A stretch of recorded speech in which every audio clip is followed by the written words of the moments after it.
how you learn to make a video. We're always looking for new and interesting locations for the immersive experiences as well. Please consider submitting a proposal or nudge a friend or colleague to do so.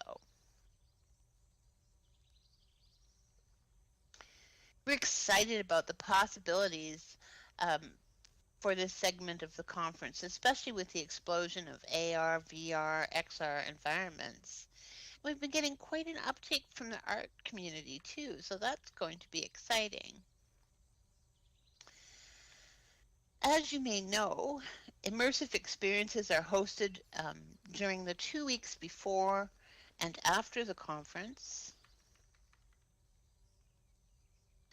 This gives us the time to really explore an environment without the pressure to get back for the next session. Another area in the call for proposals is exhibits.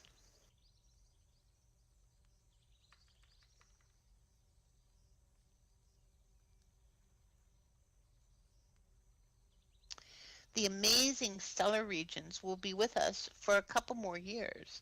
Our hope is that you have an in-depth reconnaissance into the possibilities for exhibits in virtual environments. Exhibits are for those who wish to showcase their creative works in virtual worlds through artistic expression in order to promote their organization or achievements. Remember, the VWBPE regions will be open to the public before and after the conference.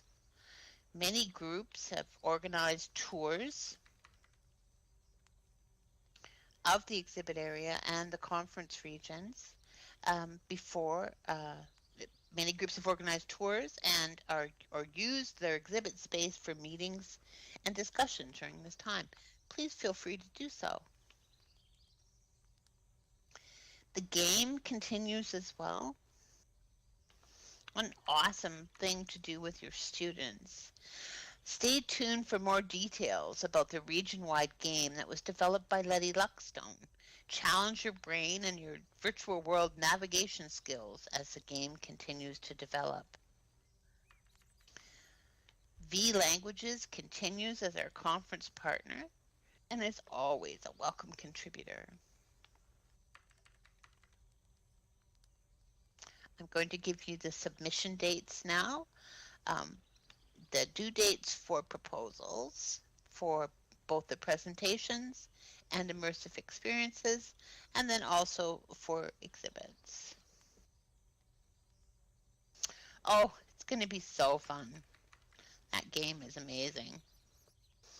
So the submission due dates for proposals are presentations the 13th of January 2021. Immersive experiences would be the 10th of February, and exhibits is also the 10th of February. I'm now going to hand over to our other partner on the VWB executive and the volunteer committee wrangler, Elli Pinion. Take it away, Elli.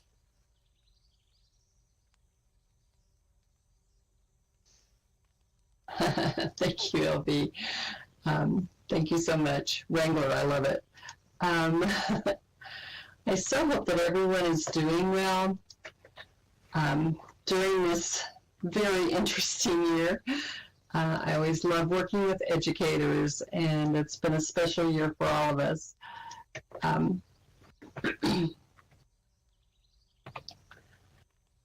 addition to what Kevin and LB have shared, we are so excited to be coming off of the year where online education has been in the spotlight, and seeing how virtual worlds, AR, and VR are helping to promote educational efforts during this challenging time. Isn't Reconnaissance the perfect theme?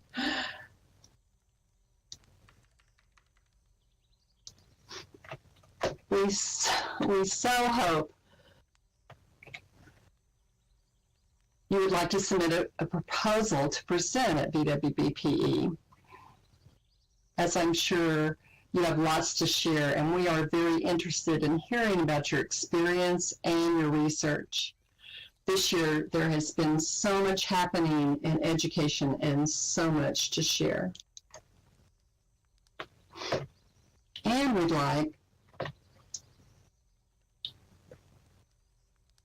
also like to let you know that our call for volunteers will be out January the 4th. We are always pleased to have ISTE members as our volunteers. We really appreciate each of you, the time you give, and the great work that you do.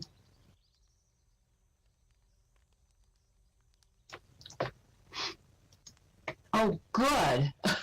That's great to hear, Beth. I've actually had several already turn in their forms, so I'm going to give you a link to that in just a second. Thank you for getting the word out. We would love for you to join us as a host, a mentor, stream team, social committee, tech support. All of those are needed this year, whether you have been a volunteer before or whether this would be your very first time. We would love to have you. We encourage you to find a role.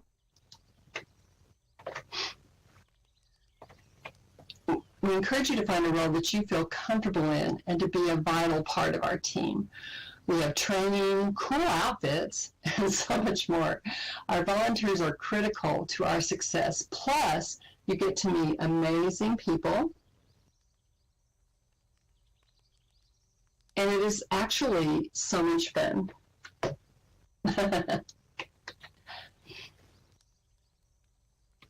You can find more information and sign up at this link. And finally, I just want to join in with my colleagues to say that we are always pleased to be invited to ISTE. Thanks so much for having us. You are a group close to our hearts. And of course, we love talking about VWBPE. So we look forward to seeing you at the conference, and back to you, Kevin. Thank you so much, Beth.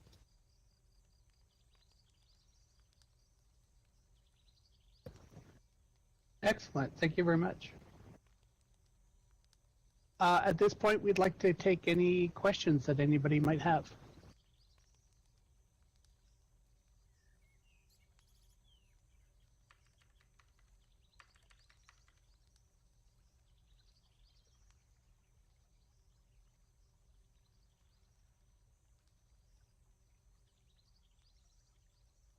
How would you suggest coming up with ideas for presentations?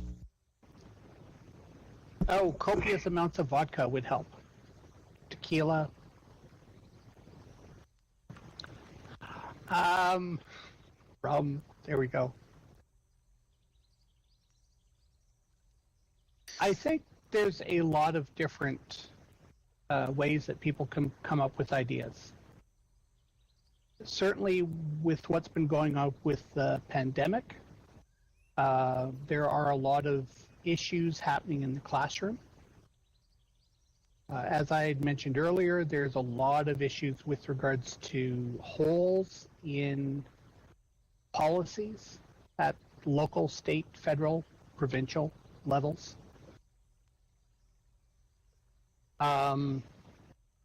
The way in which kids, adult learners, are relating to online education. So I mean, in terms of practical application, I think there's a range of topics that people could be presenting on this year. Areas where they're sort of challenging their own preconceptions of what works and what doesn't. From a research perspective, there's a ton of areas that people could be looking at or presenting on. One of the areas that I was talking to with somebody the other day was, basically whether or not students are excelling using these particular techniques or not. Online techniques, that is. when you look at it from the standpoint of, I guess, sort of like an A/B type test, where you have some educators who are claiming that online education is really not the way to go, and you have others that are saying there's absolutely no difference between online and in-person education, that it is more about the content, the structure of the content, the authenticity of the content in relationship to the student that determines whether the student is going to succeed or not. These are all things that we've never had a really good opportunity to see in detail, because a lot of people have not wanted to embrace the idea of online education, never mind virtual education. So now we have a situation where for almost the last year, whether you're K through 12, whether you're post-secondary, doesn't matter. Everybody is now stuck in the same boat, where we're all concerned in terms of whether or not are we going to get sick? Are we going from this pandemic? Are we going to give it to somebody else if we do? How do we stay safe? So I think there's a lot of interesting topics that we could really be discussing this year, and not all of them necessarily need to deal with COVID. There are a lot of interesting technologies that are also coming out as they've always been there. But to a large extent, people are now having more direct contact with a lot of the technologies that in some cases they've been avoiding up till this point. And again, now they've been thrust in the middle of having to adapt to these things, whether they want to or not. I know up here where I am in Ontario, Canada, we've had our Doug Ford, oh geez, you would think I'd remember what the heck he is. Either way, our provincial premier. The premier, yes. The premier, there we go. So he ran on this whole platform in terms of, I'm going to get costs under control. And the first thing he did was he basically cut the education budget, which didn't work out so well for him, because within a year or so after taking office, he then had to ramp it up substantially. At the same time, there were all these teachers that were pushing back in terms of, no, we don't want to force students to have to do online education. And to be forced a year later, and don't get me wrong, I'm not trying to take sides here, but I mean, it's just the dynamic of two different groups having very entrenched positions and then having to do a complete 180 on both sides. And it's something that we very rarely talk about. We just recognize that it's something that needed to be done based upon our current circumstances. So how do you adapt to those things? How do you work with the technology? What challenges are you having with the technology? I think there's a lot of opportunity for presentation, a lot of opportunity for presenting what works, what doesn't, a lot of opportunity for people getting their story out. And not just that, but also an opportunity for people to let others know what it is that they need. I mean, as a teacher, you have a lot of challenges that you have to go through where you are the sole provider for your students. Yes, there is an administration. Yes, there's other faculty. Yes, there's these mechanisms that are supposed to be there to support you, but yet you still find teachers out. This is an extreme example, but you still have teachers out on the street corner asking for money to get school supplies. Right? And unfortunately, that has not changed. So I think, in a way, this is a bit of a blessing in disguise because it's allowed us to open up those conversations that have been brewing in the background that need to be addressed and for which teachers have just simply not been getting enough airtime. They've not been getting their grievances out in public in a way that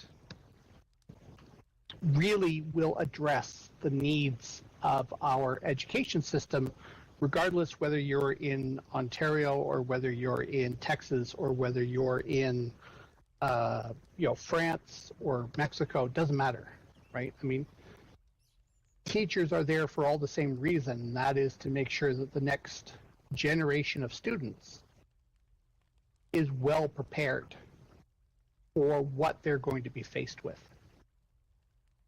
And let's make no bounds about it, it is a hard job.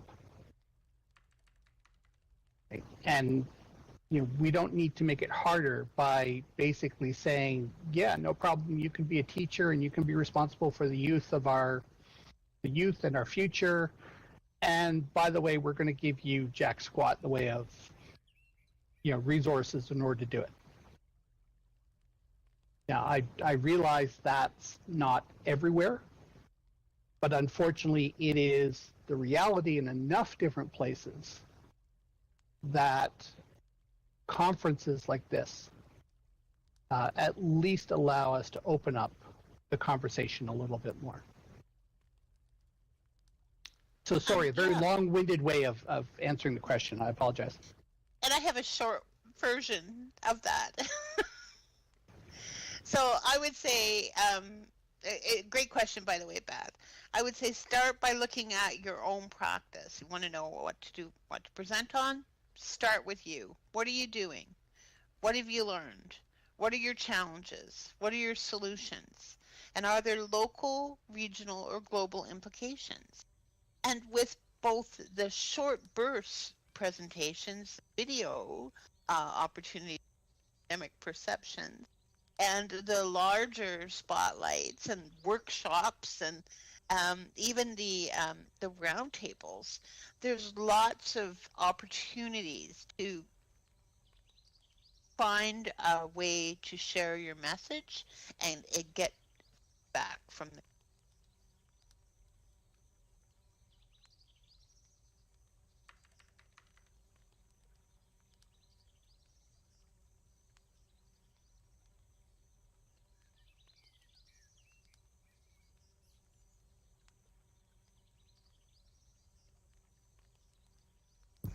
And here's another one.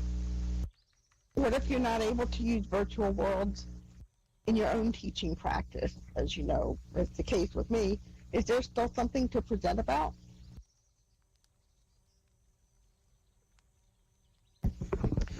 Of course. Last year we had a terrific presentation from Linda Weil from Scotland, and she was presenting about what are the global implications of virtual conferences.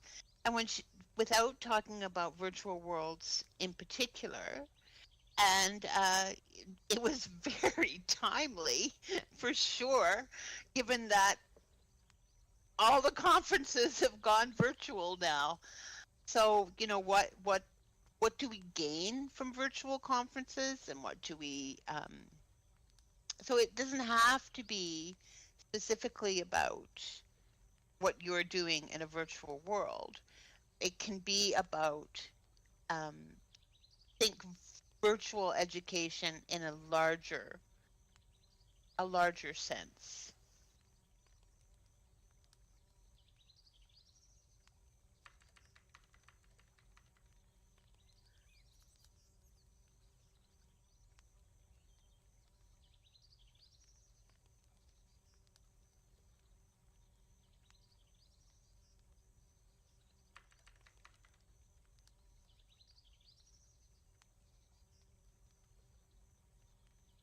Yeah, I've created a virtual space for my library, not in virtual worlds, but um, our library has been online or had an online component for many years, and just now it's becoming the only part of our library that's open. When people say, "Oh, that's too bad that your library's closed," and I say, "Well, actually, the library's not closed. The building is closed, but the library is open."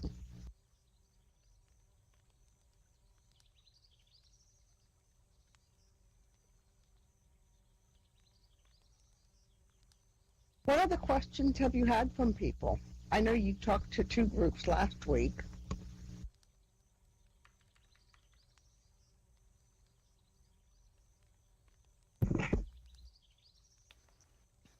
Um, Questions that we have from people. Uh, hmm. I have to think of, because, well, just from conversations with others, there's about, artists want to know what they can do and how they can engage with the conference. Um, we've also had some wonderful discussions about how we can, suggestions based on last year's conference, how we can move forward. I think it's a little difficult sometimes to be presenting about the conference when we don't have a program yet, because we just want to get people engaged in helping to build that program and getting engaged with being a volunteer. Lots of conversations about being a volunteer for sure.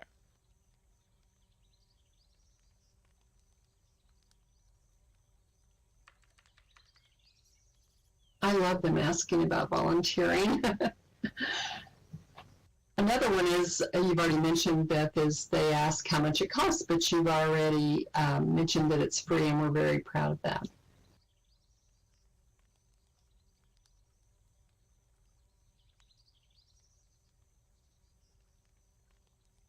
I think people who attended last year were amazed at the conference venue. I know I was. Do you anticipate any changes in that?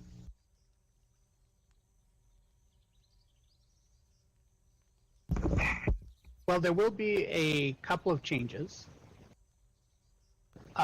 In general, we keep the same major theme for the entire regions, the same for about 3 years at a time. So there's 2 more years to go on the space-based theme that we have there right now.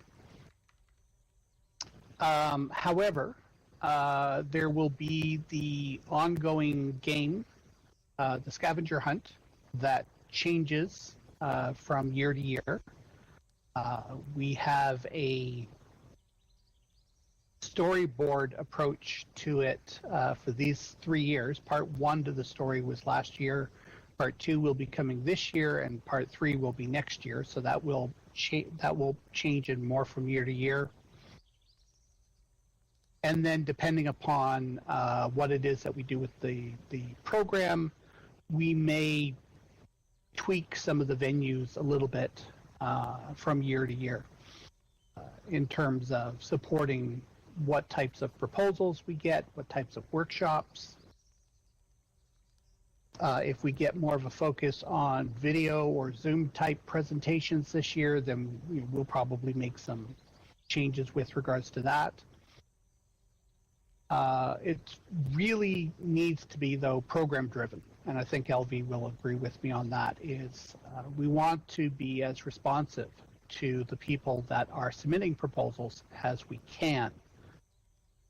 So we don't want to limit them to basically say, oh, well, we have a classroom, so you have to think in terms of a classroom. I mean, we want people to be imaginative in terms of how they're thinking about their presentation. We want them to, ideally, if they can submit workshops, I mean, that would be phenomenal. People learn far more when it's a hands-on experience than just sitting watching PowerPoint presentations and listening to somebody talk. And while you can get a lot of information out of that, hands-on is, especially in a virtual environment, is very, very attractive. And people have a lot of fun with it, especially when you get somebody that comes in and they're very imaginative with regards to how it is that they're presenting. I think it's a reflection on the whole idea of doing something in virtual worlds, that we can even talk about something being hands-on when we're not there. Yeah, well, I mean, it's really, sorry, when Linden Lab talks about the only limitation to what you can do in Second Life is based on your imagination, it is in part true. Now, there are some technical challenges. You can't recreate World of Warcraft in here, for example, simply just by wishing that you could do something like that, because it requires a fair number of tools that would either have to be built by hand, or you'd have to have some dedicated people to come in here and help you with something like that. But the nice thing about this environment, regardless of whether you're talking about Second Life or Open Simulator, Kitely, Minecraft, dozens of different other virtual environments, is that with a little bit of preparation, there's a lot of things that you can get out of this environment to create an immersive experience.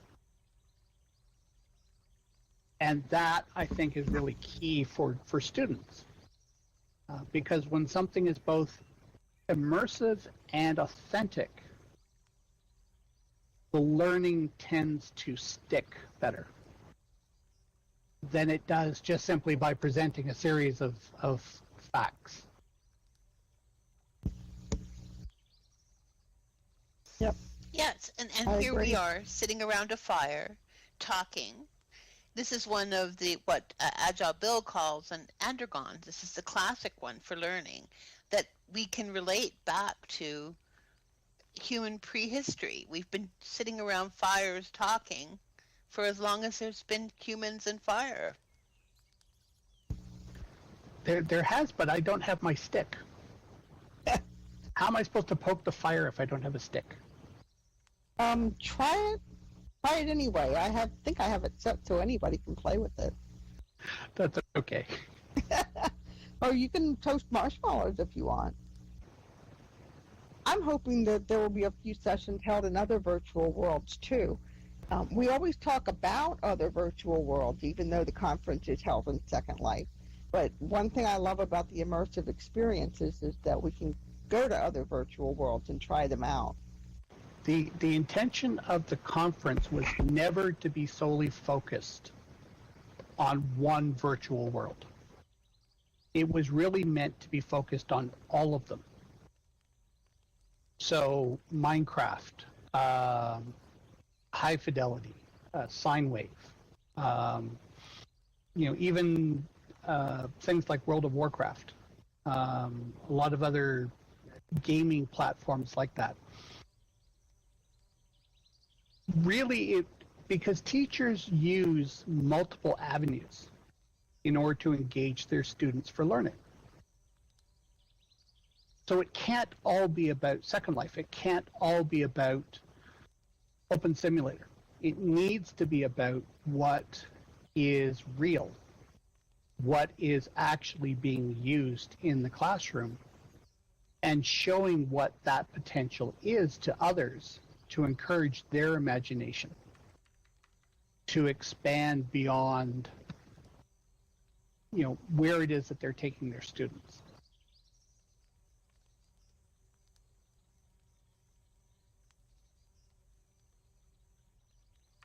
So, and especially with the immersive experiences, we're really hoping that we can get a fair number of presentations.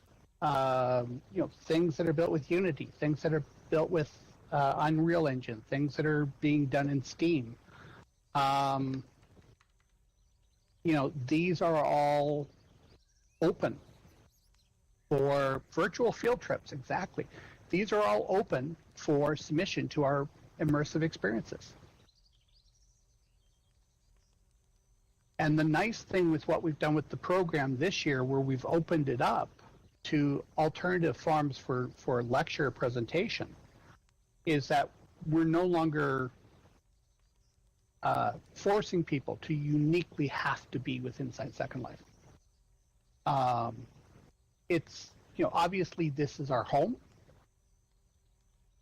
but as you can see, people are using all kinds of technology, from Zoom, WebEx, Google Hangouts. There's just all kinds of different things that are out there that are being used to engage students. Mozilla Hubs, yeah, exactly. Discord, Adobe has Adobe Classroom, I think.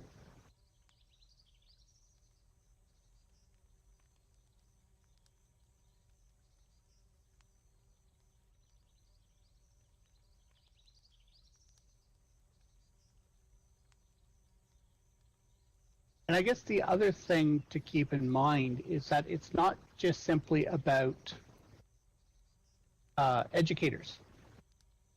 LV had talked a little bit about the arts community. Well, in order to create content in here, you have to be a bit of an artist. You can't just get away with being a technical implementer or an administrator of things.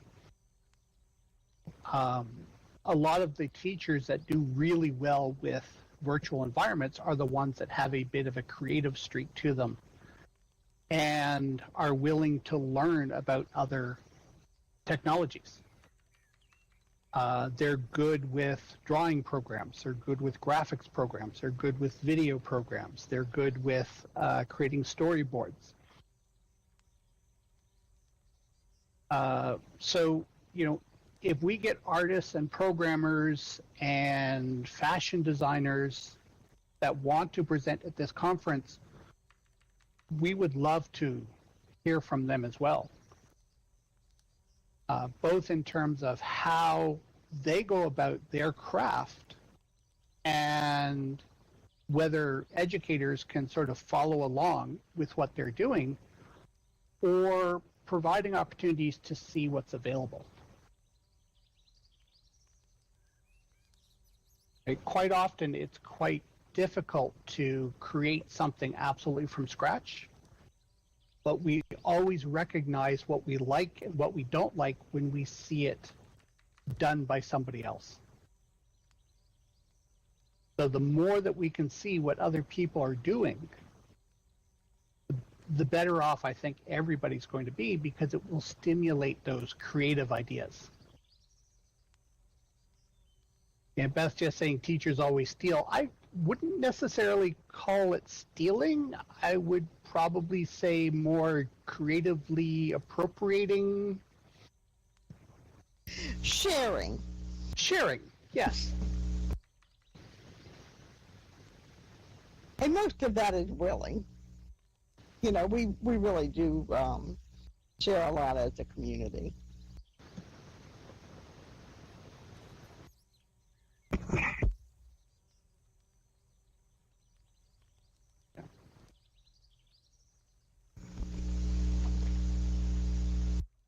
What else? Is there anything else you would like to share about the conference?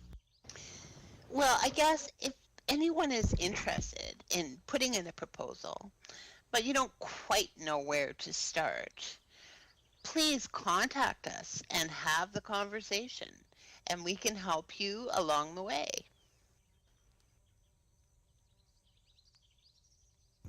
And I would also say, if you know somebody else who you think ought to be presenting about their thing, please encourage them.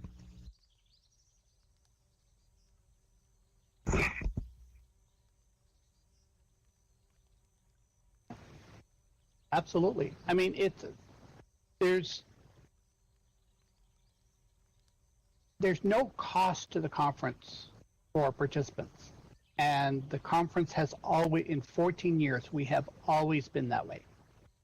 That was one of the founding premises, and it's the premise that we've kept this conference going based on all the way along. So really, it's just a question of investment of time. And, you know, we have between, 1,000 and 1,500 people, sometimes more, that come out every single year and invest their time in this community. So, you don't get those types of numbers unless there's something to it.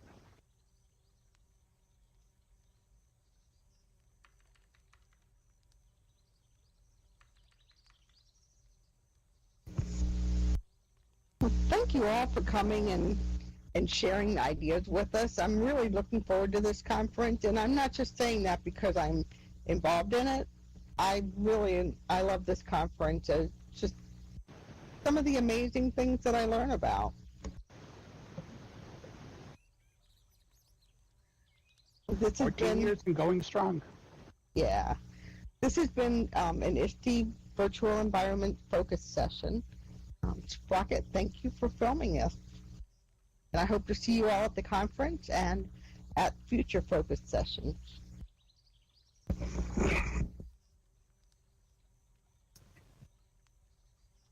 Thanks Thanks. so much, Beth. Thanks for having us. Always welcome.